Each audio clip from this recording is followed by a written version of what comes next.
leptospirosis es una enfermedad que se produce por una bacteria que se llama casi igual que el nombre, se llama Leptospira, pero lo importante en este caso es que cuando hay lluvias muy fuertes, inundaciones como las que estamos teniendo ahora, aumentan mucho los casos. ¿Por qué pasa esto?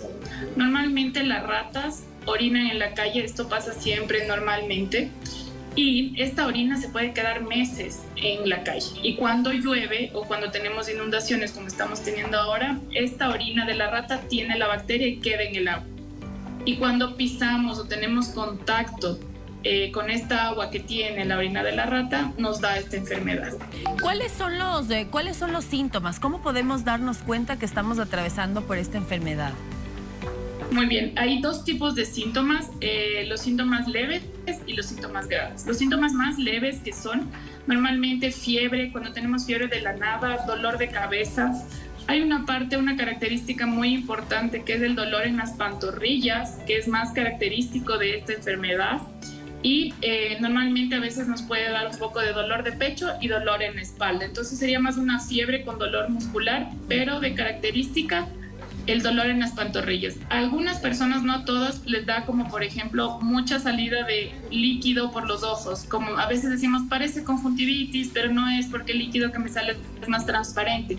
Puede ser leptospirosis. Lo más importante, porque uno va a pensar, bueno, fiebre puede ser cualquier cosa, sí, pero si para ir a mi casa tuve que atravesar una parte con mucha agua, pues probablemente sea más para una leptospirosis. Ya si tengo la fiebre y digo, no debe ser nada, me tomo alguna medicación para la fiebre y sigo en la casa, puedo tener los síntomas graves, que ya son cuando se ponen mis ojos amarillos, que eso se llama ictericia, cuando hay una fiebre de más de 40 que no puedo controlar, cuando ya no orino mi cantidad normal, sino que orino mucho menos, cuando me falta el aire para respirar. Estos también son síntomas de que la enfermedad ha avanzado y serían ya los síntomas graves. ¿Cuál vendría a ser el tratamiento para esta enfermedad y cómo podemos distinguir lo que no vaya a ser un COVID, que no vaya a ser otra influenza o el dengue? ¿Cómo podemos diferenciarlo para hacer un tratamiento diferente, ¿no? Y no caer que es dengue y yo me automedico, lo peligroso también de automedicarse. Sí, gracias Martín, es una excelente pregunta, porque sí, la fiebre se parece a la del dengue, pero es más fuerte. Además, a veces puede haber sarpullido, por ejemplo, si yo caminé con mis piernas en esta parte de mucha agua, a veces el lugar que tuvo contacto con el agua se pone como un sarpullido, como muy rojito, unos puntitos en las piernas. Perdón.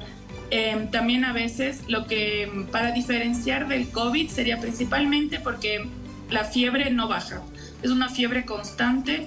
La leptospira no causa tos, no causa alteración aquí en la nariz, no causa dolor de garganta. Y respecto al tratamiento, es muy simple el tratamiento de la leptospirosis. Por eso es importante que si cualquiera de nosotros tuvo este contacto con el agua, con las inundaciones y tiene fiebre, vaya a un centro de salud, porque es un antibiótico que es muy simple y se da solo 2 veces al día y evita la parte grave de la enfermedad, que puede llevar hasta la pérdida del riñón, por ejemplo, o si fuera de una mujer embarazada, también puede llevar a pérdida de su bebé. Wow, es terrible en realidad esta enfermedad. Ahora que la podemos conocer un poquito más abiertamente, se habla de que varias personas ya han muerto por esta enfermedad. ¿Qué los puede llevar ya a este extremo para ya morir? O sea, ¿qué es lo que sucede? Nosotros es porque dejamos tal vez pasar, como lo mencionaba hace un momento, no sé, si no se acude rápido a un especialista para que nos pueda dar la medicina. ¿Qué nos puede llevar a esto ya como tan grave como la muerte? Sí, lo malo de esta enfermedad es como es una bacteria, si no le damos rápido su antibiótico, va por diferentes partes del cuerpo y lo que va a ir causando, la primera cosa, que ya es cuando entra en la parte grave de la enfermedad, que se llama síndrome de Weil, no sé si han escuchado, pero es la misma leptospira, pero ya grave. Lo que hace es, primero falla el riñón, posteriormente falla el corazón y puede llegar a fallar todo lo que es el sistema nervioso. Entonces va órgano por órgano multiplicándose la bacteria. Y como decíamos, es un tratamiento muy simple. En los centros de salud no es un antibiótico caro, pero lo importante es verle a tiempo, porque una vez que ya falla el cuerpo, el tratamiento es muy complicado y por esto fallecen tantas personas. Van fallando los órganos uno por uno, empezando por el riñón, y al final, al último, falla el hígado y ahí la insuficiencia hepática, que pues lastimosamente es muy difícil de recuperar.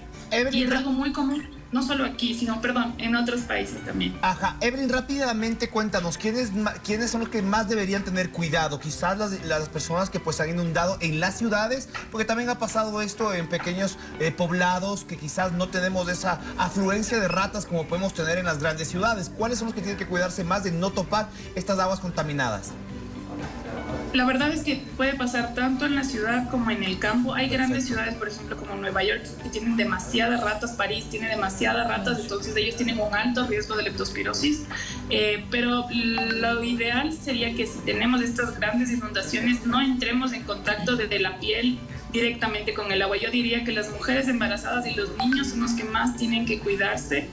Pero todos estamos en riesgo porque no hay nada que se pueda hacer. La orina de la rata dura muchísimo tiempo en el asfalto o en la tierra y en el momento que cae el agua, eso lleva la leptospira para toda la calle, digamos, que está inundada. Lo único que podemos hacer para prevenir es no tener contacto con el agua, que a veces es difícil. Entonces podríamos ponernos estas botas de caucho para no entrar en contacto con el agua, cargar a nuestros niños. Si hay una mujer embarazada y tiene que atravesar, pues que no atraviese. El gordito, venga, dígalo usted ya para despedirnos. Perdón que me una. Ay, se cortó la llamada. Qué pena, gordito, ya no pudo alcanzar con la consulta que decía. Si es una bacteria, es igual, claro, el tema eso de desinfección que normalmente lo hacíamos con el COVID, ¿no? O sea, desinfectar pies, zapatos.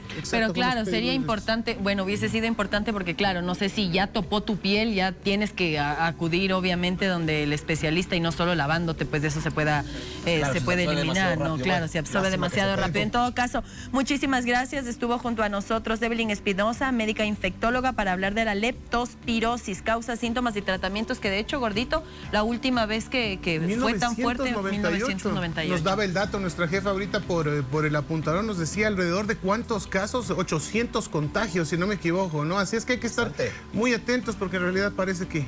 ¿Y a qué se debe que después de ahí Sismos, viene ahorita, ¿no? Después de tanto todo, tiempo? ¿no? Este invierno, no, pues este invierno ha estado pues muy inclemente últimamente acá en Ecuador, hay que tener mucho cuidado. Claro, yo veía las primeras imágenes y yo veía chicos jugando en las calles que estaban un poco inundadas, entonces mucho ojo con eso porque no la veíamos. ¿Desde qué fecha?